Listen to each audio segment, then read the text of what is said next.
Lucas 11, versículo 1, está escrito assim: E aconteceu que, estando ele a orar em um certo lugar, quando acabou, lhe disse um dos seus discípulos: Senhor, ensina-nos a orar, como também João ensinou aos seus discípulos. O Senhor Jesus estava orando, e os discípulos viram ele orando, e esperaram ele terminar de orar, e pediram a ele que os ensinasse a orar. E em seguida aqui o texto diz que ele ensinou, não é? Então, assim como aqueles pediram ao Senhor que os ensinasse, eu e você precisamos também a cada dia aprender. A oração faz parte da vida do cristão, e Jesus é exemplo disso. Nós vamos ver a esse respeito. Ele não somente ensinou com palavras, mas ele ensinou principalmente com o exemplo. Mas eu lhe convido a ler comigo mais uma vez. Eu leio, você repete, vamos lá. E aconteceu o quê? Estando ele a orar em um certo lugar, quando acabou, lhe disse um dos seus discípulos: Senhor, ensina-nos a orar, como também João ensinou aos seus discípulos. Você crê que isso aconteceu? Você crê que ele vai falar com você? Você crê que ele vai te ensinar também? Então, por gentileza, eu por suas mãos, vamos dar ao Senhor essa palavra, a melhor salva de palmas por seu Deus, aplaudindo, glorificando o Senhor nosso Deus e Pai, buscando o bendito, amado, todo-poderoso, aquilo da tua igreja, que aplaude, que glorifica, abençoa agora, meu Deus, receba louvor da tua igreja. Ninguém vai te ouvir a falar, por nome não tem nada a dizer, todos vamos ouvir a tua voz, a tua palavra, para então agora do pecador. Que o Senhor cresça, remova toda barreira, todo obstáculo, e envie a tua palavra com poder e autoridade, e que a tua palavra agora vá e produza o teu resultado para a qual está sendo enviada, em nome do Senhor Jesus. Diga amém, Senhor. Tome teu assento, por gentileza, mas preste muita atenção, não se distraia. Você trouxe aí papel e caneta, tome nota do que vai ouvir e aprender. Se trouxe celular, coloque no modo avião, e aí você usa o bloco de notas para tomar nota. Amém? Amados, o Evangelho de Lucas, aliás, Lucas é o único escritor dos Evangelhos, são 4, Mateus, Marcos, Lucas e João. Ele é o único dos 4 que não era judeu. Lucas, ele era gentil, ele era grego, era mestre de profissão, e ele se converte depois, lá na frente, com a pregação de Paulo. Inclusive, ele vai junto com o Paulo em viagem missionária. Então, além de médico, era um conhecedor da geografia da época. E quando lemos o início de Lucas capítulo 1, ou Atos capítulo 1, o início também, a introdução, vemos que além de médico, além de conhecer a geografia da época, ele também vai ali ser como que um historiador. Ele vai reunir os fatos, em primeiro lugar, do Evangelho, para trazer a vida de Jesus e fatos minuciosos. Depois da vida de Jesus, ele escreve o segundo livro, que traz a história da igreja. Mas neste primeiro relato aqui, que é sobre a vida de Jesus, ele vai trazer alguns detalhes que os outros não trazem. Por exemplo, a vida de oração de Jesus. É óbvio que Mateus fala, Marcos também, João também, mas Lucas dá uma ênfase maior. Tanto é que a quantidade de textos do Evangelho de Lucas mostrando Jesus orando são maiores, os versículos aqui do Evangelho de Lucas, do que nos outros evangelhos.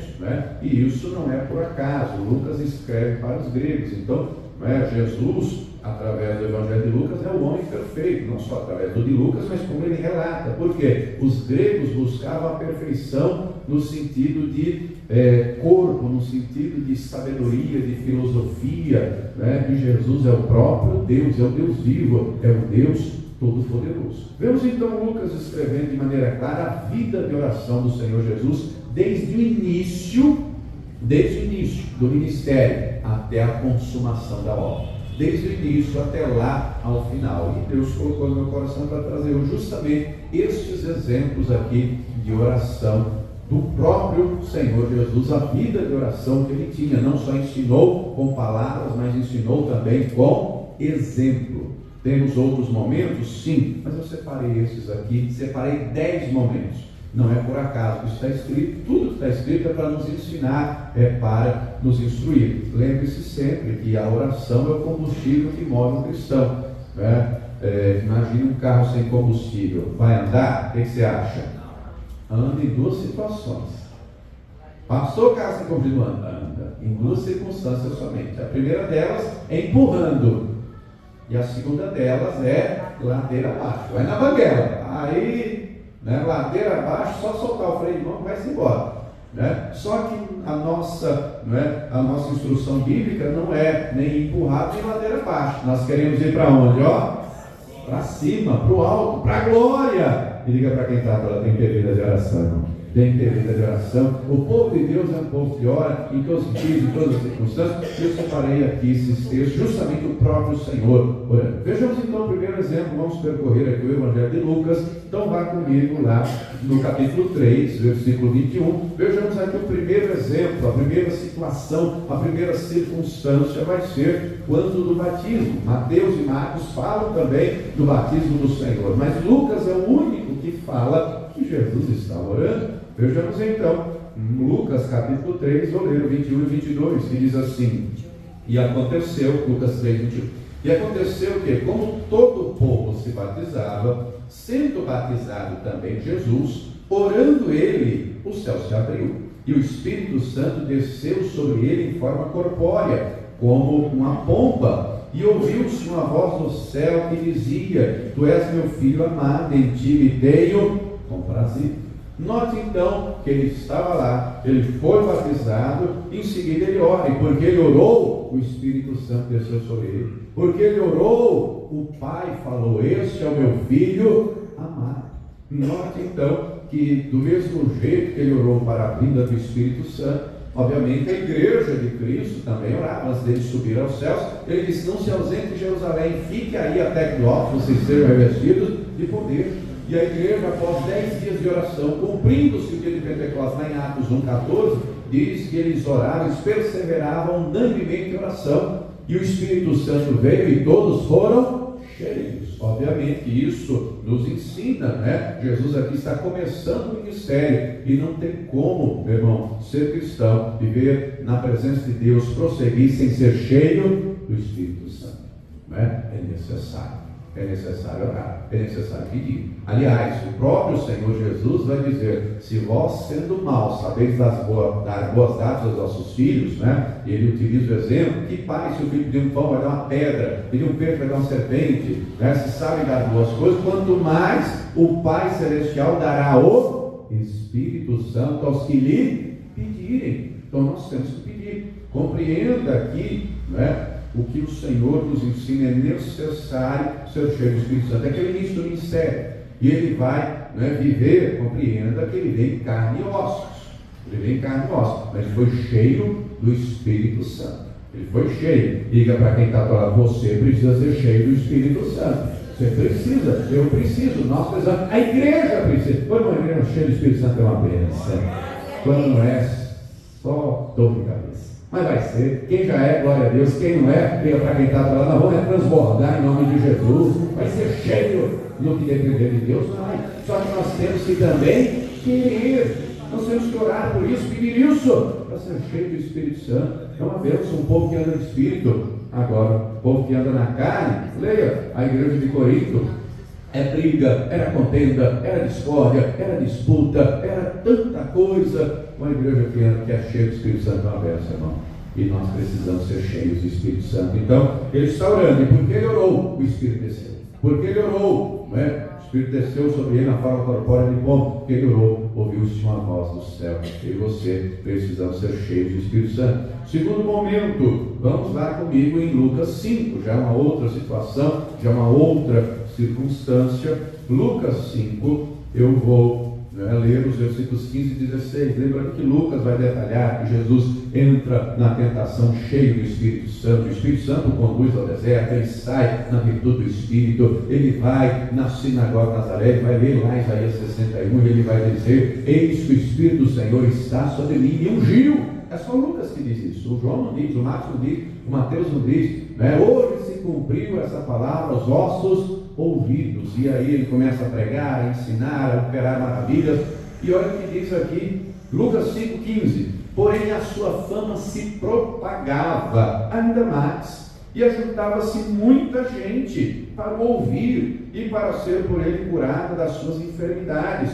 Porém ele se retirava para os desertos e ali orava. Então vamos entender. As multidões vinham aos montes. E vinham para quê? Vamos ler. Vinham para ouvir. Por quê? Porque ele tem as palavras da vida eterna. Porque as palavras que saem da boca dele são espírito e vida. As palavras que saem da boca dele geram vida. É como uma espada de dois gumes que entra até a divisão da alma e do espírito. Ele é a palavra viva. A palavra dele é poderosa. Mas compreenda que mesmo as multidões vindo para ouvi-lo, ele deixava essas multidões e ia para o deserto para orar.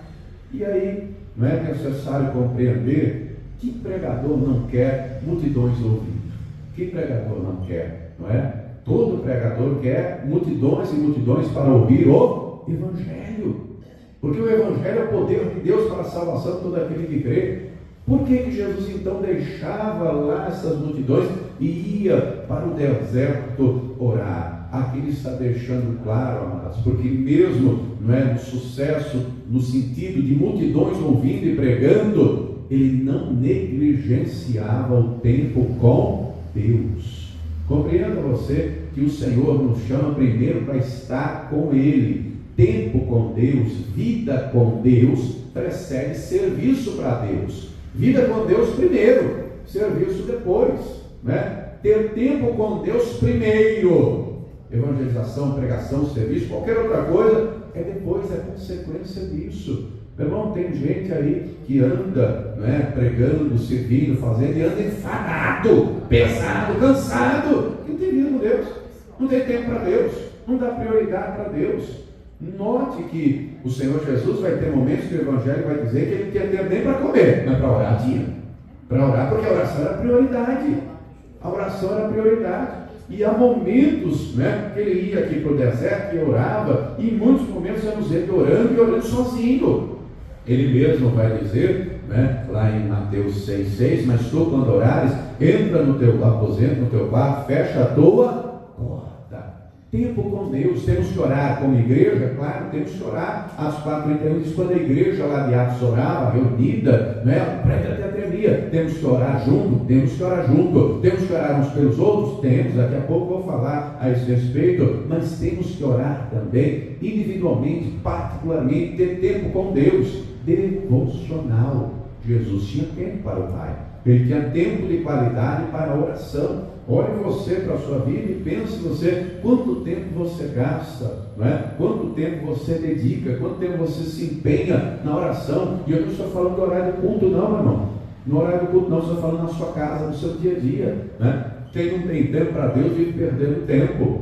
Quem não tem tempo para Deus vive perdendo tempo. Então, será que você não consegue separar 10, 15, 20, meia hora, não sei, não é? Tem gente aí, tem pesquisas que provam que o brasileiro passa em média 5 horas por dia no celular, não é?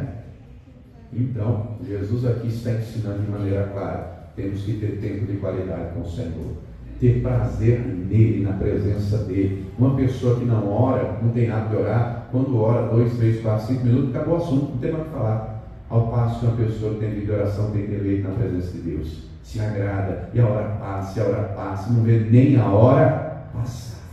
Vida com Deus é prioridade, tempo de qualidade é prioridade. No capítulo 6, vejamos aqui um outro momento de oração, uma outra circunstância. Olha o que diz aqui, capítulo 6 de Lucas, versículo de número 12, está escrito assim: e aconteceu que naqueles dias subiu ao monte a orar e passou a noite em oração a Deus. Ele subiu o monte e ele fez uma vigília de oração, virou a noite orando. E por falar em vigília de oração, né, está se aproximando a nossa, já é agora, dia 19 de julho. Não falso, programa se organize para você estar aqui para orarmos, para buscarmos a Deus. Vamos fazer uma vigília até o amanhecer. Jesus fez uma vigília de oração. Por que ele fez uma vigília de oração? Porque no dia seguinte ele tinha uma decisão para tomar, uma decisão seríssima para tomar. Compreenda você que Jesus é o nosso exemplo, é o nosso modelo, é a nossa referência, e ele não faz nada por acaso, tudo que ele faz tem um propósito. No dia seguinte, no amanhecer, ele tem uma decisão para tomar. Por que ele não tomou a decisão à meia-noite, pela madrugada, não é? Ele vai tomar a decisão ao amanhecer. Qual é a decisão que ele vai tomar? Ele vai escolher os líderes da igreja. Ele mesmo vai dizer: eu edificarei a minha igreja e as portas do inferno não prevalecerão contra ela. Se você continuar a leitura, você vai perceber que ele vai chamar os 12, os apóstolos. Então, para a escolha dos líderes, né, primeiro ele ora. Por que 12? Por que não 2, ou 3, ou 5, ou 10, ou 50, ou 100, ou 1000? Por que 12? Porque aqui ele está ensinando que quem quer andar na presença de Deus, quem quer seguir o exemplo dele, ser imitador de Cristo, não pode tomar decisão de si mesmo sem antes consultar a Deus. Amados, tem coisas na vida que são simples, como por exemplo, decisões simples: que roupa eu vou vestir, que sapato eu vou calçar, que eu vou comer, o que eu vou beber. Tem coisas que são simples de decidir. Há outras circunstâncias que já são um pouco mais complexas, e é necessário ter a direção de Deus, né? Esse hábito, essa prática de orar e escolher os líderes para ter a direção de Deus, você lerá lá Atos 13, nós vemos a igreja orando nesse mesmo sentido. Não é qualquer um que pode ser escolhido de qualquer jeito, não. Não é qualquer um de qualquer jeito, de qualquer maneira. É direcionado por Deus. Estamos aqui falando, compreenda, estamos falando de líderes, tá? Né? No que tange a membresia, o Senhor chama e chama a todos. Agora, para liderar, quem escolhe é Ele. Não é? É Ele que escolhe. É Ele que escolhe. Compreendo então que nós temos que ter dependência de Deus. Alguém que entendeu bem isso é Davi. Antes de tomar uma decisão ou de ir a uma batalha, ele ora, ele consulta a Deus: Senhor, eu devo ir à batalha? Por exemplo, 1 Samuel 30 nos conta o texto que quando ele volta de uma outra batalha, a cidade que ele morava, Ziclag, foi incendiada. As famílias, as pessoas todas sequestradas. Não tem uma viva alma. O povo está em desespero, ele tem 600 homens que estão em agonia, falam de apedrejá-lo, mas ele se esforça, ele clama a Deus: Senhor, eu devo perseguir essa tropa, eu vou alcançar, eu vou trazer a todo mundo de volta. E Deus diz: sim, vai, persegue, você vai trazer todo mundo de volta. Ele tem uma palavra de Deus, e depois que ele tem a palavra, ele vai para cima. Ele tem 600 homens, tem um rio para atravessar, 200 estão exaustos e ficam lá para trás, ele continua com 400. Lá na frente encontra um egípcio que estava largado na beira do caminho, e o egípcio conduz eles até chegar. Eles descem uma montanha e eles veem lá embaixo um vale cheio de gente, um exército gigantesco. Ele só tem 400 homens, mas ele já tem uma palavra de Deus, porque ele orou primeiro, e Deus deu a palavra, e Deus garantiu a vitória. E quando se toma uma decisão depois de Deus ter confirmado, a vitória é certa. O problema de muita gente é que nem consulta a Deus e já faz. Quando não, até consulta, mas não espera Deus responder, já vai e faz. Tem um ditado que diz: não adianta chorar pelo leite derramar. Se Deus não respondeu, não faz, irmão. Espera, não tome decisão precipitada, não coloque os pés pelas mãos. Você só vê o hoje, você vê o que está dentro dos seus olhos. Deus vê o amanhã, né? Deus vê o depois, Deus vê o que está depois da curva, Ele vê de cima. Ele é todo poderoso. Agora, o homem de Deus, a mulher de Deus tem que ser guiado por Deus, não pode tomar decisões de si mesmo, porque se toma, Deus vai deixar, e aí depois vai colher as consequências. Aí não adianta depois: porque o Senhor deixou. Por seguinte, a vida é sua. A vida é sua. Se você não pediu orientação de Deus, você quer que Ele se meta? Ele te deu um negócio chamado livre-arbítrio. Você faz da sua vida o que você quiser. Ele só deixou claro: cada um dará conta de si a Deus, né? Você vai dar conta de você mesmo. A vida é sua, né? A vida é sua. Se você tomar a decisão: Senhor, eu só faço se o Senhor disser sim, eu faço. Se disser não, eu não faço. Simples assim. Então temos que consultar o Senhor, viver na dependência de Deus. Tem gente se arrebentando. Por exemplo, um jovem vai namorando, se casar, tem que ter direção de Deus, a resposta de Deus. Depois de entregar a vida para Jesus, o casamento é uma decisão importantíssima, né? Tem decisões depois de adulto, no trabalho, envolve família, tantas e tantas outras circunstâncias. Nós temos que ter uma direção e uma resposta de Deus, e não fazer o que a gente acha, do jeito que a gente pensa. Temos exemplos de gente que deu ruim. Leia lá, Gênesis 13, por exemplo, quando o rebanho de Abraão e Ló cresce muito, e aí chega um momento que os pastores de um e do outro começam a brigar, porque o pasto era pouco para tanto rebanho. E aí, para resolver a situação, Abraão chama o Ló e diz: meu sobrinho, vamos fazer o seguinte, olha aí, a terra está toda diante de nós, e aí você escolhe. Se você for para um lado, eu vou para o outro. Ele escolheu, o Ló foi escolher. O texto diz que ele viu, ele olhou as campinas do Jordão, muita grama, muito verde, muita água, e ele pensou: eu vou para cá. Abraão foi para o outro lado, sentido deserto. Só que o Ló não ora a Deus, não consulta a Deus, só viu o que estava dentro dos olhos. Ele sequer foi averiguar que ele estava ali nas terras de Sodoma. E a Bíblia faz questão de dizer que os homens de Sodoma eram grandes pecadores contra Deus. O que tem na cabeça do Ló? Vou ficar rico, meu rebanho vai crescer mais ainda. Mal sabia ele que dali a pouco tempo uma guerra iria estourar.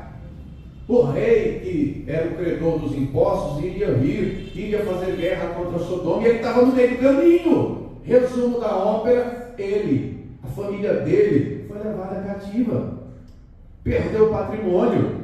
Se não é Abraão para depois de lutar por ele, para trazer tudo de volta, teria perdido tudo. Por quê? Tomou uma decisão sem consultar a Deus. Você já leu Josué 9?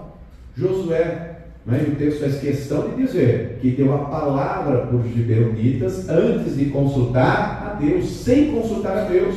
Caiu no engano, na enrolação, na mentira dos gibeonitas. Os gibeonitas chegam lá disfarçados, com roupa velha, com sapato velho, disfarçado de mendigo, e quem olhava pensava: que dó, coitado. E a mentira era: viemos numa terra distante, um lugar longe. Quando eu saí de casa, a roupa era nova, o sapato era novo, então esse pão bolorento, quando eu saí de casa, ele tinha saído do forno. Bando de mentiroso. Só que nem Josué nem os anciãos oraram, consultaram a Deus, já tomaram decisão, fizeram aliança: nós vamos proteger vocês. Olha só que coisa. 3 dias depois descobrem a mentira. Diga para quem está ao lado: se você orar, você não vai ser enganado não, meu irmão. Você não vai cair no erro não. Se você orar, você vai evitar tanta coisa, porque Deus vai te dirigir, vai te direcionar. Outro momento, Lucas 9, vai lá comigo. Outro momento, tem gente aí se arrebentando porque está tomando decisão sem consultar a Deus. Tome cuidado com isso. Lucas 9, vemos aqui outro momento em que o Senhor vai orar. Lucas 9, eu vou ler o versículo 18, que diz assim: e aconteceu que, estando ele orando em particular, estavam com ele os discípulos, e perguntou-lhes dizendo: quem diz a multidão que eu sou? E aí os discípulos vão responder, dizem que tu és um profeta, Elias, Jeremias, um dos profetas. E aí ele pergunta de novo: e vós, quem vocês dizem que eu sou? E aí o Pedro vai dizer: tu és o Cristo, o Filho de Deus vivo. E em seguida ele diz, não foi carne nem sangue que te revelou isso, Pedro, mas foi o Pai, o próprio Deus. Compreende então que ele vai orar. Por quê? Para que as pessoas o conhecessem. A multidão não conhecia.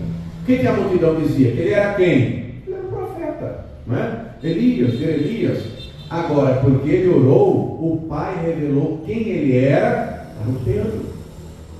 Querido, querida, o Pedro só vai dizer que ele é o Cristo, o Filho de Deus, porque Deus revelou.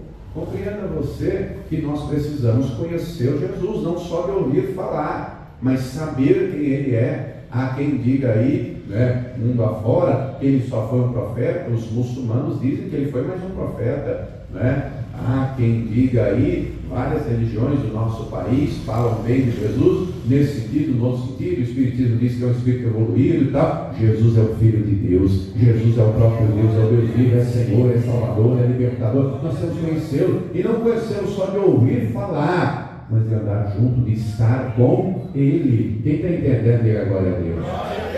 Compreenda então que se você conhecer Jesus através da tua vida, os outros vão conhecer também. O Senhor ora para que Pedro, os discípulos, tivessem a revelação. Tem um monte de gente que está na igreja há meses, há semanas, há anos, há décadas, e ainda não conhece Jesus.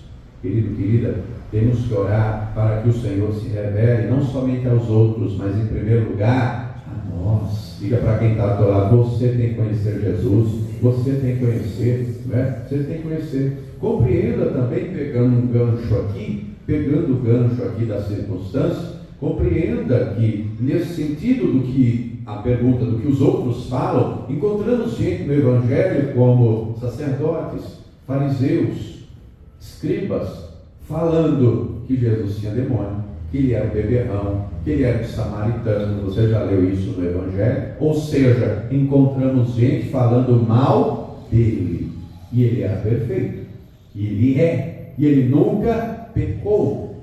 Agora, se falaram mal dele, será que vão falar mal de você? O que você acha? Ou você é melhor do que Jesus? Se teve gente que falou dele mal, vão falar mal de você. Agora a questão é, temos que reagir como ele reagiu. E ele ensinou dizendo, Mateus capítulo 5, fale bem de quem falar mal de você. Maledicência é pecado, irmão. Diga para quem está falando, cuidado com a tua língua, tá? Cuidado com o que tu anda falando da vida alheia. Fale muito de Deus, mínimo de você e nada da vida alheia, porque está sendo escrito, está sendo anotado lá no livro das obras, e o próprio Senhor garantiu dizendo que nós vamos prestar conta de tudo aquilo que falamos. Então tome cuidado quando sai da sua boca. Tome cuidado. Pastor, estão falando mal de mim. Não pague na mesma moeda. Não pague de maneira alguma. Tome cuidado com aquilo que você fala. Quem está entendendo, diga glória a Deus. Aqui ainda, em Lucas 9, encontramos outro momento que o Senhor vai orar. Versículos 28 e 29. Lucas 9, aliás, versículo 28 e 29. E aconteceu que quase 8 dias depois destas palavras, tomou consigo a Pedro, a João e a Tiago, subiu o monte a orar. E estando ele orando, transfigurou-se a aparência do seu rosto, e as suas vestes ficaram brancas e muito resplandecentes. Aqui não está escrito, mas o monte que subiram era o Monte Hermon. E o Monte Hermon é o monte mais alto daquela região. E no cume do monte tem neve, ou seja, subiram lá para orar. O texto diz que ele subiu no monte para orar. E quando ele está orando, transfigura-se. Ou seja, a pele do rosto começa a brilhar. A roupa começa a resplandecer. Porque ele orou, dali a pouco está lá, com Moisés e Elias. Porque ele orou, dali a pouco vem uma voz do céu, o Pai falando, esse é meu filho, escutem o que ele tem a dizer. Porque ele orou, ele está resplandecendo a glória de Deus. Ele está resplandecendo e ele é, você já leu o Apocalipse 21, lá na Jerusalém Celestial, não precisa nem de sol nem de lua, porque o Cordeiro é a lâmpada que ilumina tudo. Ele é o sol que acende, ele é a luz que acende o sol do meio-dia, ele é a luz do mundo. E do mesmo jeito que ele orou para resplandecer essa luz, eu e você temos que ser cheios do Espírito Santo, irmão. Eu e você temos que resplandecer a glória de Deus, de glória em glória, resplandecendo a glória do Senhor. Não é a nossa glória, é a glória de Deus. Alguém já disse para você tem um brilho diferente. A pessoa que não conhece a Deus, você tem um brilho, uma aura. Você já ouviu isso alguma vez? E aí você tem que dizer, não sou eu não, é a presença de Deus. Não sou eu não, é o Espírito Santo. É a glória de Deus na minha vida. Querido, querida, Paulo vai dizer na carta aos Efésios, capítulo 3, a partir do versículo 14, que ele orava para que os irmãos da igreja de Éfeso fossem cheios do Espírito Santo, corroborada em poder, sendo cheio de toda a plenitude de Deus. Irmão, quem anda com Deus resplandece a glória de Deus. Quem anda com Deus resplandece o brilho do Espírito Santo. Diga para quem está ao teu lado, e tu tem que orar nesse sentido, viu? E ora, e busca, e persevera, e não desiste, para que sejamos, como diz Paulo aos Coríntios, segundo aos Coríntios 6, como um espelho que reflete a glória do... Não, espelho limpo, irmão. Diga para quem está ao teu lado, nem embaçado não, viu? Tem gente que a vida está embaçada. Tem gente que a vida está embaçada.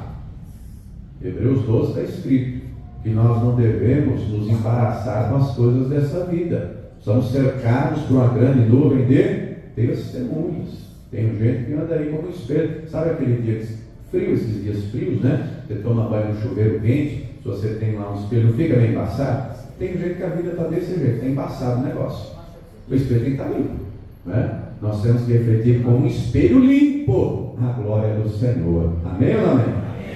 Mas aqui ainda em Lucas, agora no capítulo 11, o texto que lemos no início da mensagem, ele estava orando e os discípulos pediram a ele que ensinasse a orar. Lucas 11, versículo 1 diz assim: e aconteceu que, estando ele a orar num certo lugar, quando acabou de orar, um dos seus discípulos, lhe disse um dos seus discípulos: Senhor, ensina-nos a vida de oração de Jesus inspirou os discípulos a quererem também aprender a orar, a querer aprender a orar. A vida de oração despertou esses discípulos, eles aprenderam. Está escrito lá em Atos 2, versículo 42, que eles perseveraram, depois da descida do Espírito Santo, perseveravam todos os dias na fé, na comunhão, no partir do pão, nas orações. Compreenda você, queridos, que nós temos que orar. E a oração, ela tem que ser feita de oração. Compreenda que, se você ler, por exemplo, Mateus 6, os fariseus, eles oravam, só que faziam as coisas por egoísmo, por aparência. E Jesus vai dizer que eles estão orando e jejuando, mas de modo errado. Quando jejuavam, passavam pó branco na cara, para quem visse dissesse: olha, está até pálido, como jejua, como é um santo homem. Quando iam orar, iam para as praças e falavam palavras difíceis, e o povo simples que ouvia dizia: eu não sei orar, porque eu não sei falar desse jeito aí.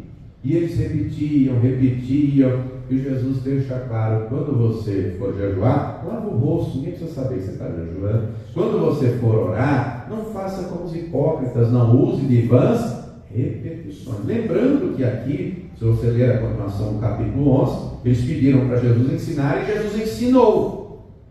E ele traz um modelo de oração. Pai nosso, estás no céu, muito conhecido como oração do Pai Nosso, mas ele nunca disse: essa oração você tem que repetir 10 vezes, 100 vezes, 1000 vezes, 1000 vezes. Ele nunca disse isso, A igreja romana até hoje ensina, não sei se você aprendeu, mas eu aprendi isso quando criança. Era para repetir o Pai Nosso, Ave Maria. Você já ouviu dizer que o credo é reza forte? Já ouviu falar isso? Eu lembro como hoje, quando era criança, minha mãe dizendo: o credo é reza forte, é só quando o negócio é grave, é feio. E o credo era crer em Deus Pai, Deus Todo-Poderoso, Criador do céu e da terra, e assim ia a reza. Só que a Bíblia, o Senhor Jesus, ele diz lá, Mateus 6, não use de vãs repetições. Não use de vãs repetições. Não é para ficar repetindo a mesma coisa, não é? A oração tem que ser feita de todo o coração. Pode ser alguém muito culto, que tem faculdade, mestrado, doutorado, ou pode ser alguém que seja analfabeto. Independente, a palavra garante: nós não sabemos orar como convém. O Espírito Santo é que leva as nossas orações a Deus, intercede por nós com gemidos inexprimíveis. Não sabemos orar como convém, não sabemos. É Deus que vê a intenção, o Espírito Santo vê a intenção do nosso coração. Precisamos ter humildade, querer aprender. Já lhe dou uma dica: há diversas situações na vida, e a Bíblia relata todas elas, mas nós temos que orar e orar em cima da palavra. Como assim, pastor? Você está doente? Não é? Pastor, eu estou doente. Agora, como eu oro? Está escrito, por exemplo, Jesus levou sobre si as nossas dores, as nossas... Meu Deus, a tua palavra diz isso, está em angústia. Meu Deus, a tua palavra diz: invoca-me no dia da angústia, eu te livrarei, tu me glorificarás. Está em aperto financeiro. Meu Deus, a tua palavra diz: moço, senhor, sou velho, mas nunca vi que já falar do justo, nem a sua descendência de mendigar o pão, e estava passando problema com a família, e seja na área que for, ore de acordo com a palavra. Como diz lá aquela viúva lá de Sarepta, final do capítulo 17 do livro de Reis, a viúva vai dizer para Elias: agora sei que a palavra de Deus é verdade na tua boca. Nós temos que orar em cima da palavra. Orar a palavra. E uma dica importantíssima, uma orientação importantíssima: não temos em lugar nenhum na Bíblia ensinando que ao término da oração ela tem que ser feita em nome do Pai, do Filho e do Espírito Santo. Isso não está escrito. Jesus disse: o que vocês forem pedir, aí está escrito, João 14: peçam em meu nome, em nome de Jesus. Ele deixou claro, não é? Mateus 21:2: aquilo que pedirem em oração em meu nome, crendo, segundo a sua vontade, o Pai tem que orar e orar em nome de Jesus, em nome do Pai, do Filho e do Espírito Santo. Tem um monte de gente que ouviu, porque não sei quem ensinou, porque não tem isso na Bíblia. Deus tem compromisso com a palavra dele, então nós temos que fazer as coisas de acordo com a palavra. Quem está entendendo, diga glória a Deus. E nós temos que orar e perseverar em oração. Diga para quem está do lado, o povo de Deus é um povo que ora. E se você é povo de Deus, você tem que orar também. E orar só na igreja é tão fácil, não. Tem gente que nem na igreja ora, né? Mas é mais fácil na igreja, mas não é só na igreja, é em casa, é no trabalho, é em todo lugar, em todo tempo, em toda hora. É orar sem cessar, é nunca desfalecer. Em outro momento, Lucas 22, vejamos aqui um outro momento, uma outra circunstância que o Senhor vai orar. Que o Senhor vai orar. Compreenda, amados, que nós temos outros exemplos dos evangelhos, mas eu separei somente os de Lucas, tá? Nós temos que orar e orar em toda e qualquer circunstância, mas esses aqui, não é, são específicos no sentido da orientação que traz, da instrução que traz. Lucas 22, versículo 31, vou ler o 31 e 32. Está escrito assim, encontrou? Disse também o Senhor: Simão, Simão, eis que Satanás vos pediu para vos ir andar como trigo, mas eu roguei por ti, para que a tua fé não desfaleça. E tu, quando te converteres, confirma teus irmãos. Compreenda aqui, né? Jesus está dizendo que orou pelo Pedro, rogou pelo Pedro, intercedeu pelo Pedro. Por quê? Porque o Satanás queria cirandá-lo. E o cirandar aqui é moer, né? Moer. Por exemplo, o trigo, quando era colhido, pegava-se em feixe, numa eira do campo aberto, batia-se numa pedra para soltar os grãos, depois recolhia os grãos, para depois, né, no pilão, bater, socar, para moer, para fazer a farinha de trigo, fazer depois o pão, fazer o bolo. Você sabe que hoje em dia tudo isso, o processo é industrializado, né? É uma colheitadeira lá girando, trazendo, e a própria colheitadeira já vai separando as coisas e deixando lá sua semente, já vai despejando lá no caminhão. Enfim, hoje a coisa não é rara. O que o diabo queria fazer? Queria moer o Pedro. Por que Jesus rogou? Porque o Pedro, compreenda, o Pedro, ele é líder. O Pedro é líder, não é? Como assim, pastor? O Pedro é líder. Jesus não sabe o que vai negar? Sabe o que ele vai negar? Ele começa a restaurar. O Pedro é líder. Antes mesmo, lá de Atos, o Espírito Santo descer, no João 21, quando ele vai lá para Galiléia, porque Jesus falou que era para eles irem para Galiléia, ele diz: eu vou orar, eu vou arrumar pescar. E os outros dizem: eu vou também. Meu irmão, o líder independe de cargo, de status. O líder é quem lidera. O líder é aquele que exerce influência. Independente, não é se é na igreja, na empresa, em qualquer lugar, o líder é quem lidera, o líder é quem exerce influência. E compreenda, o líder pode ser uma bênção ou um problema, porque o povo segue o líder. Você nunca viu aquela brincadeira de seguir o líder? Já viu? É isso na prática. É isso na prática, o povo segue o líder. Compreenda aqui então que Jesus está ensinando, nós temos que orar pelos líderes. A Bíblia deixa claro, nós temos que orar pelas autoridades, os governantes, o prefeito, o vereador, temos que orar, né, pelos deputados, temos que orar pelo presidente, senador, as autoridades constituídas, mas não é só pelas autoridades seculares, não, os líderes da igreja, os pastores, né? Aqueles que estão à frente do rebanho, aqueles que cuidam, aqueles que lideram. Porque pastor, meu irmão, também enfrenta luta, também enfrenta problema, também enfrenta oposição, e o nível de luta é muito maior que o teu, porque senão não seria líder. Enquanto você vai lidar com o demônio lá, ralé, né, as autoridades vão lidar com o principado, com o potestade, o nível da luta é muito mais intensa, porque se o líder cair, o rebanho cai. Está entendendo a seriedade disso? Quer ver prova disso? Lê o livro de Reis, lê o livro de Crônicas, você vai ver isso na prática. Quando o líder, o rei, o governante, é um homem de Deus, que ora, que busca, é um Davi, por exemplo, ele está na caverna de Adulão, se junta a ele os homens de espírito gostoso, endividado, a vida ruína, mas ele é cheio de Espírito Santo. Esses homens vão se tornar elite do exército de Davi, coisa tremenda. Ele não virou um desgostoso, ele não virou um endividado, ele não virou alguém desanimado, pelo contrário, como ele era cheio do Espírito Santo, ele era líder, os outros também foram contagiados, se tornaram elite do exército dele. Pega outros reis, quando o rei era de Deus, um Josias, um Josafá, um Ezequias. O Ezequias assume um reino falido, quebrado. Ele chama o povo, ele diz: olha, vocês estão vendo aí a tragédia, a miséria, a desgraça. Nossos pais fizeram errado, vamos fazer certo. Me tem vindo ao coração que façamos uma aliança com Deus. E aí ele faz, chama o sacerdote, santifica, reabre o templo, não é? Oferece sacrifício a Deus, celebra a Páscoa, chama o povo, vamos viver a palavra, vamos praticar a palavra, vamos voltar a ter culto, traz os dízimos, traz as ofertas. Aí quando o inimigo se levanta, ele ora e Deus coloca o inimigo por terra. Aí quando ele está doente, ele ora e Deus o cura. Mas pega o pai dele, o Acais, uma desgraça, uma tragédia, se enveredou para a idolatria. Pega o filho dele, ele foi uma bênção, o Ezequias, mas o filho dele, o Manassés, tem um pai que é exemplo, um homem de oração, um homem de fé, um homem que coloca Deus em primeiro lugar, ao qual está escrito segundo o livro de Reis 18, qual dele antes dele, depois dele, nenhum foi igual a ele. Coisa linda, coisa tremenda. E o filho dele, tudo que o pai dele fez voltar para Deus, o filho dele fez justamente o contrário. Se virou para idolatria, macumbaria, feitiçaria, virou agoureiro, macumbeiro, o que você imaginar de ruim, o camarada mandou passar os filhos no fogo, ou seja, sacrificar os filhos. Cortou o profeta Isaías, cerrou no meio, matava gente todo dia por pura maldade. Está escrito, segundo Crônicas 33, que era derramado sangue inocente em Jerusalém todo santo dia no período do reinado de Manassés. Leia depois logo em Jeremias 5, Deus coloca na conta do Manassés a tragédia toda que vem depois. Foi uma tragédia o rei Manassés, terrível. Meu irmão, compreenda, o povo segue o líder. E é necessário orarmos pelo líder. Olha o que diz aqui, não é? Olha o que diz aqui: roguei por ti para que a tua fé não desfaleça. Não sei se você sabe, tem estatísticas que apontam que por ano cerca de 1.500 pastores desistem do ministério.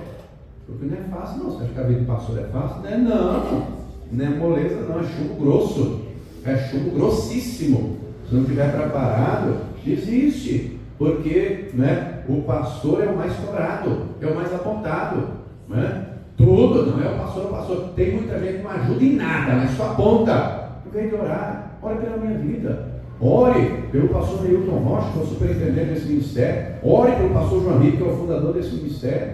Nós vemos, por exemplo, a igreja entendendo isso. Leia Atos capítulo 6, né? Depois você lê.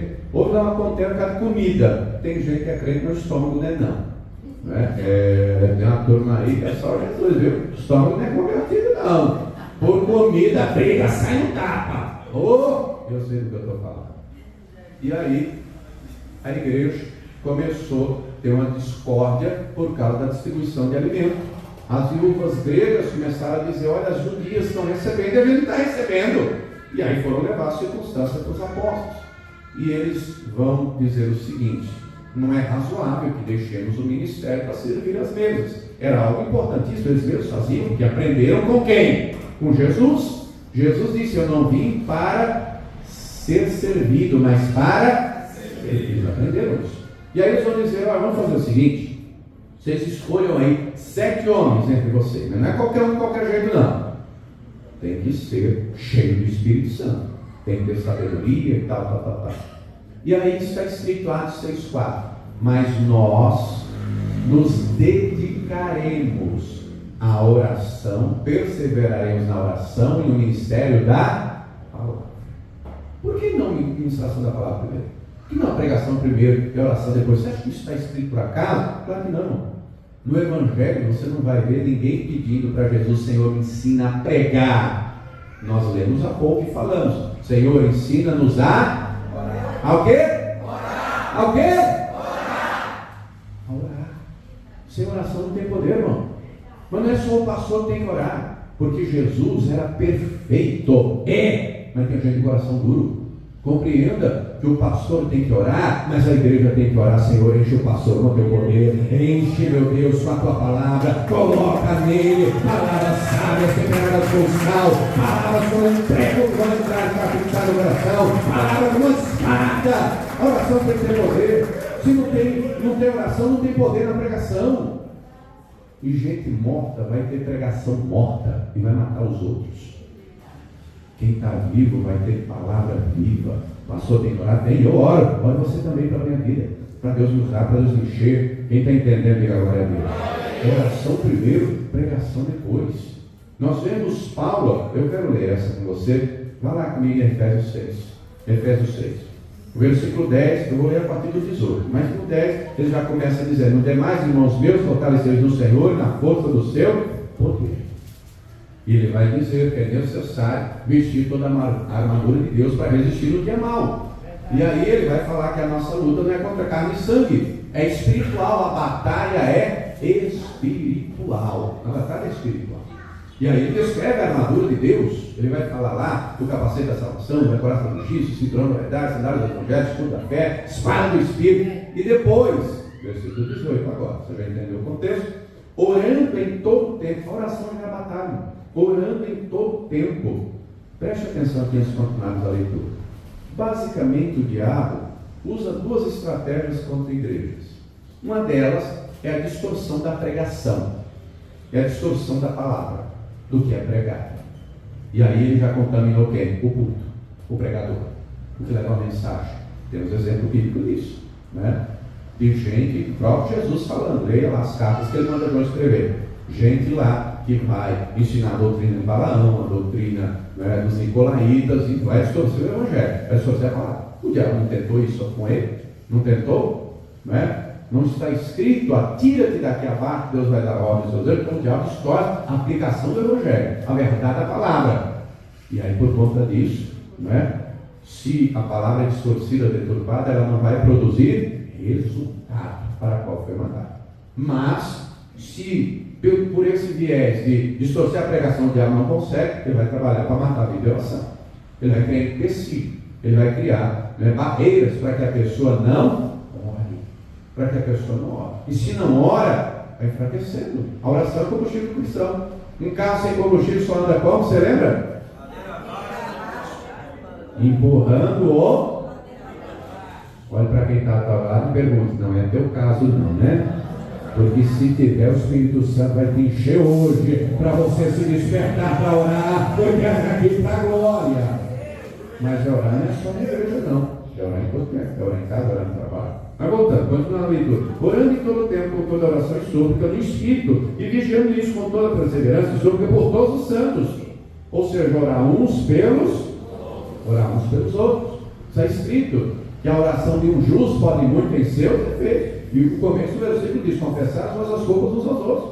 Né? A oração do justo pode vencer os defeitos. Agora o versículo 19: e por mim, Paulo está pedindo oração. Olha o professor, e por mim, para que me seja dada no abrir da minha boca a palavra com confiança, para fazer notório o mistério do Evangelho, pelo qual sou embaixador em cadeias, para que possa falar dele livremente como me convém. Ele está pedindo oração, gente, ora por mim, para que o Espírito Santo use a minha boca, para que eu pregue. E quando ele escreve, você está preso. É a primeira prisão dele. Ele está preso em Roma. Leia Atos 28, né? Desde o capítulo 28 ele foi preso, depois ele vai ser transferido de Jerusalém para Cesareia, de Cesareia ele é condenado, em Cesareia ele apela a César, e os capítulos seguintes narram a viagem, desde lá de Cesareia Filipe até chegar em Roma, no meio do caminho navio naufraga, chega na ilha de Malta, até chegar lá. Lá em Roma ele fica em prisão domiciliar.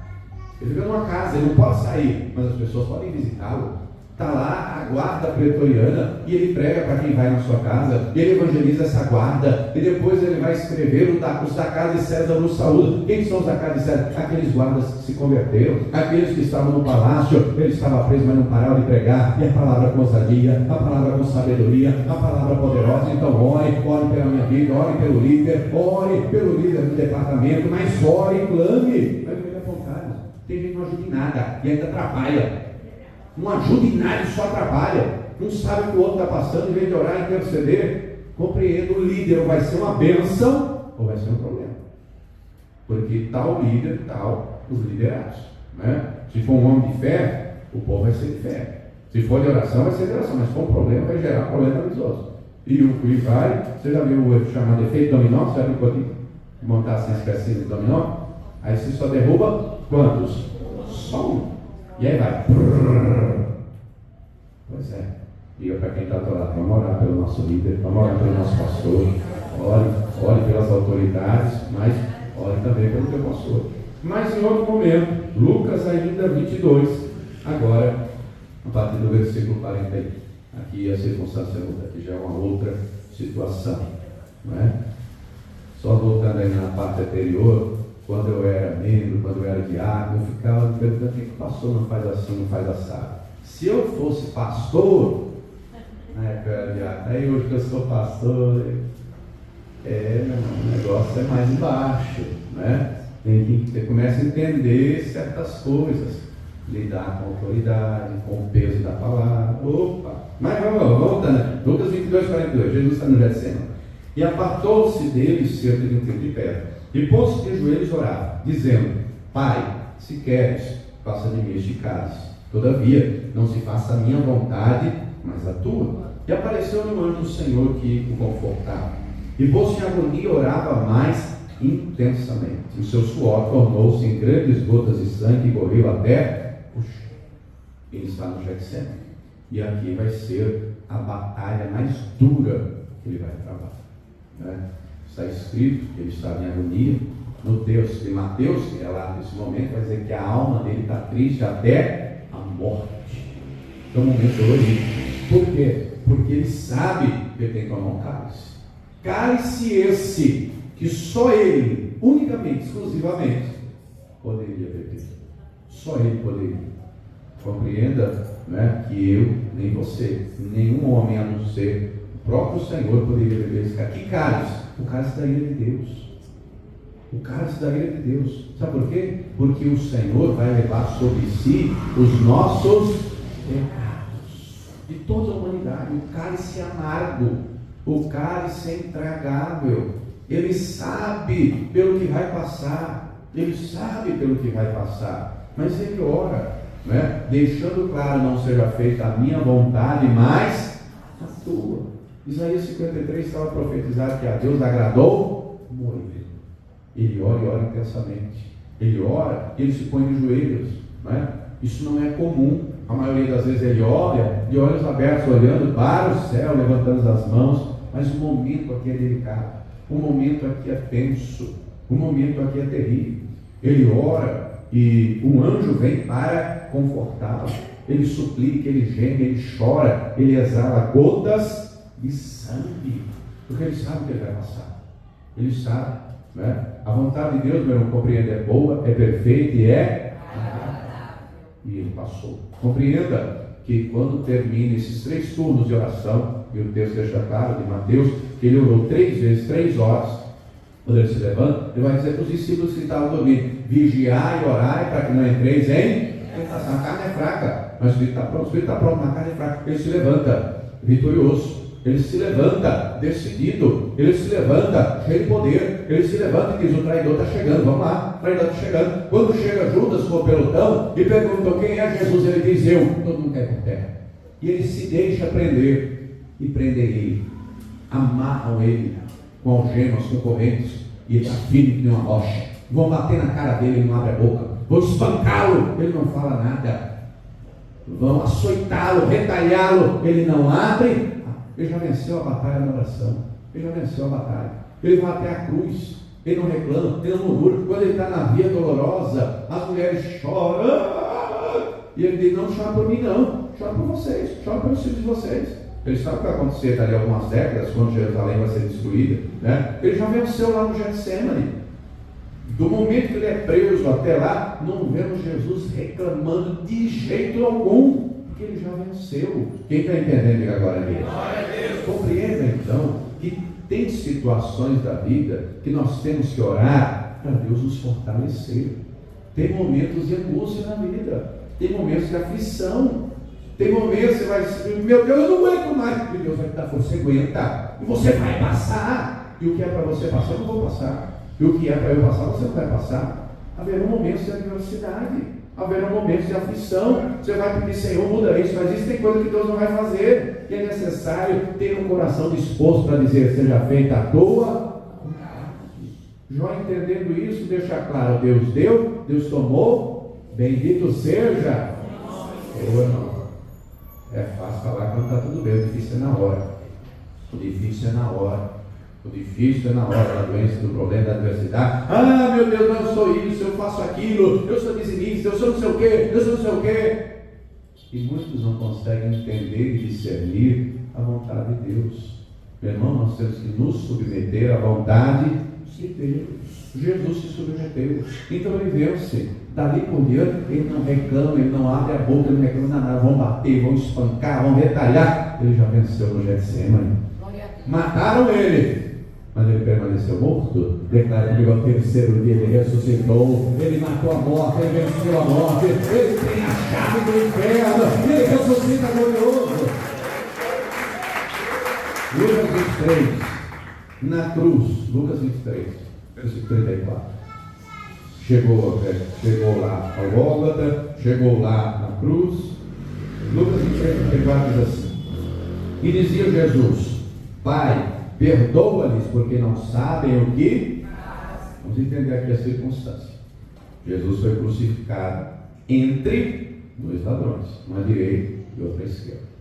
O Evangelho de Mateus vai dizer que os dois blasfemavam, mas o de Lucas vai trazer detalhes como esse, né, que não tem nos outros, e vai trazer a consequência disso. Qual é a consequência disso? Os outros blasfemam, os outros reclamam, os outros esbravejam, mas um olha para ele e vê que ele não reclama, que ele não murmura, e ainda ora dizendo: Pai, perdoa-lhes. Não é só quem estava à volta. Quem era que estava mais próximo? Ouvindo. Os que estavam na cruz. E porque ele ora, um deles, o da direita, vai dizer: Senhor, lembra-te de mim quando entrares no teu reino. Olha só, Jesus ora não só por quem estava, mas quem estava do lado, estava blasfemando. Não sabem o que falam, não sabem o que fazem. E aí um se arrepende. E a resposta é: ainda hoje estarás comigo. É só Lucas que registra isso. Ainda hoje estarás comigo no paraíso. Porque ele orou, houve arrependimento. Porque ele orou, teve um que foi perdoado, o pecador se arrependeu. Compreende então, meu irmão? É necessário orar, não só pedindo perdão dos pecados, confessando, mas também para ter um coração perdoador. Porque quem não perdoa também não é. Falamos há pouco, ele ensinou o modelo de oração. E no modelo de oração, não é? Ele vai dizer, lembra lá em Lucas 11, Jesus ensina-nos a orar, ele orou. E lá pelo final da oração ele diz: perdoa as nossas dívidas, as nossas ofensas, assim como nós perdoamos aos nossos devedores, a quem nos ofendeu. Quem não perdoa não é perdoado. E ele trata isso amplamente na parábola do credor incompassível, Mateus 18, e em vários outros textos ele deixa claro: quem não perdoa também não é perdoado. Mas a Escritura vai além. Segundo aos Coríntios 2, 10 e 11 diz que quem não perdoa é vencido pelo diabo. Hebreus 12, 15 diz que quando a raiz de amargura brota e contamina o coração, a pessoa é privada da graça. Olha que coisa terrível. Se não tem a graça, e nós somos salvos pela graça, se não tem a graça, entra em desgraça. Olha a seriedade disso. Meu irmão, compreenda, nós temos que ter um coração perdoador. Na teoria é muito lindo, o difícil é na prática. O nosso coração tem que ser disposto a perdoar. O Pedro pergunta: até quantas vezes, Senhor? Eu tenho que perdoar meu irmão até 7? E ele: não, 70 vezes 7, porque ele está dando um número exato, ele está falando 490, ele está dando a ideia de infinito. Todas as vezes que o irmão pecar contra ti e pedir perdão, você tem que perdoar. Por que Deus não faz assim? Toda vez que a gente ora, você imagina se você ora pensando, e o diabo trabalha para isso. Nem ore. Deus não vai perdoar não, seu miserável, você é isso, você é aquilo. O diabo trabalha assim: não ora não adianta. Não ora não vai resolver. Não, mas nós temos que orar. Já pensou se Deus dissesse que não vou te perdoar? Toda vez que nós oramos, Deus perdoa. Nós temos que ter esse coração. Quem está entendendo, diga agora: Deus, pastor, mas eu não tenho esse coração. Se eu tenho raiva, eu tenho ódio. Então você tem que orar pedindo: Senhor, limpa o meu coração, me ajuda. Quem está entendendo, diga amém. Amém. Compreende então que Jesus começa o ministério orando e ele termina a obra orando. Aqui ainda no capítulo 23, no versículo de número 46, temos aqui a 10ª circunstância. E clamando Jesus, Lucas 23, 46, com grande voz disse: Pai, na tua mão entrego o meu espírito. E havendo dito isso, expirou, morreu. O texto de João vai dizer que ele disse: está consumado. Ele começou orando, ele terminou orando. Ele concluiu, ele terminou orando. Ele concluiu o que veio para fazer. Ele deu exemplo de vida e oração. E ele ensinou não só com palavras, mas principalmente com o exemplo. E eu e você precisamos orar. E eu e você precisamos ter vida e oração. Eu e você precisamos aprender a cada dia. Assim como aqueles discípulos disseram: Senhor, ensina-nos a orar. Nós temos que aprender com o Senhor. Ter humildade e dizer: Senhor, eu preciso aprender mais. Senhor, eu preciso buscar mais. A nossa maior necessidade, preste atenção, não são as coisas, é a presença de Deus, é o Espírito Santo. O problema é que às vezes a gente inverte. O problema é que às vezes quando não está cheio do Espírito Santo, não, eu preciso de uma casa, eu preciso de um carro, eu preciso de dinheiro, eu preciso disso, eu preciso daquilo. Não, a nossa maior necessidade da igreja é ser cheio do Espírito Santo, é a presença de Deus. Porque as demais coisas ele vai acrescentar. Uma pessoa cheia do Espírito Santo vai ser uma bênção em casa. O casamento vai vir, passou isso no marido, não é crente, a mulher não é crente, vai interceder por ele, vai interceder por ela, vai ganhar um marido, a mulher sem palavra, como testemunho, refletindo a glória de Deus, a presença de Deus.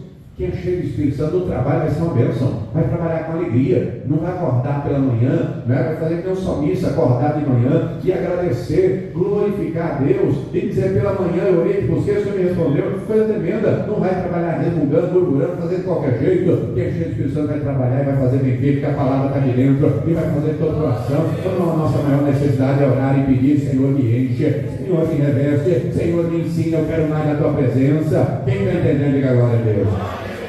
Se coloque de pé, não sabemos orar como convém, mas o Espírito Santo ajuda as nossas fraquezas, intercede por nós com devido desprevenido. É Ele que examina o nosso coração. Vamos aprender. Você quer aprender mais? Eu quero. Você quer também? Vamos sair do seu lugar de quer. Venham todos, por gentileza. Venham todos. Sai do seu lugar de quer. A nossa maior necessidade é se encher do Espírito Santo. Domingo agora, você sabe que nós vamos começar a campanha de oração, não é? Nós vamos começar essa campanha, vitória de 40 dias. E aqui tem uma série de áreas para orar. Por exemplo, desemprego, dívidas, dores, enfermidades, vícios, conflitos familiares, problemas conjugais, diversas emoções, espíritos imundos, obras das trevas, vida amorosa no raio, pensamentos de suicídio, ação de justiça, salvação da família. Além de tudo isso, ainda tem espaço para escrever. Domingo a gente começa a campanha. Mas deixa eu estar domingo. Hoje, neste momento, priorize: Senhor, eu quero o Espírito Santo encher. Senhor, eu quero ter prazer na oração. Senhor, eu quero ter tempo de qualidade contigo. Senhor, eu não quero tomar decisões sem antes te consultar.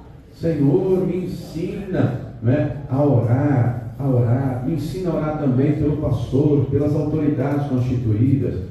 A nossa maior necessidade, meu irmão. Em primeiro lugar, qual foi a primeira coisa que o Senhor orou? Você lembra, Lucas 3?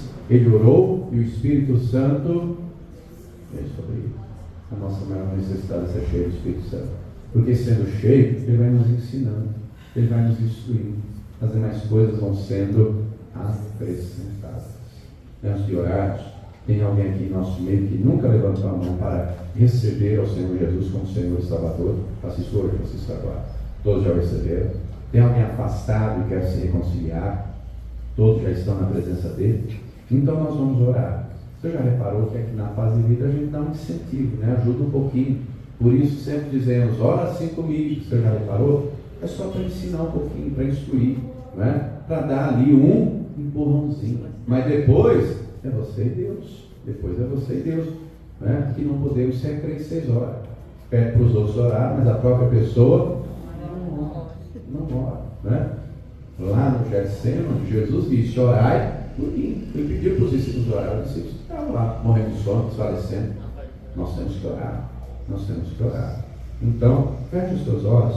Ore comigo só a primeira parte, mas ore de todo o coração. Porque se não for de todo o coração, não adianta nada. A palavra oração está dentro da palavra coração. É através da oração que o nosso coração é conectado com o coração de Deus. Olha só a primeira parte comigo dizendo: meu Deus, eu ouvi e entendi a tua palavra. Me ensina, Senhor, a orar e a ter prazer na oração. Me ensina, meu Deus, a orar, te pedindo para que eu seja cheio do teu Espírito Santo. Me ensina, meu Deus, a orar com tempo de qualidade, em nome de Jesus. Me ensina, meu Deus, a orar antes de tomar qualquer decisão. Me ensina, meu Deus, a orar para blindar o meu coração. Me ensina, meu Deus, a orar para que eu seja cheio, transbordante da tua presença, a ponto de refletir a tua glória. Em nome de Jesus, me ensina, meu Deus, a orar pelas autoridades, não somente governamentais, mas eclesiásticas também. Em nome de Jesus, meu Deus amado, me ensina também a orar nos momentos de luta, de adversidade, para suportar, para perseverar, para não desistir. Me ensina, meu Deus, a orar com o coração perdoador, em nome de Jesus. Ah, meu Deus amado, eu quero aprender do Senhor e te agradar em tudo, para que a tua vontade seja feita na minha vida, não somente agora, mas também por toda a eternidade. Eu quero estar contigo, meu Deus, para todos sempre, em nome de Jesus. Amém. Agora você orando, agora você com suas palavras. Glória a você, Deus, é você o Todo-Poderoso. Não ligue para quem está à direita, à esquerda, à frente ou atrás, mas abra o coração agora.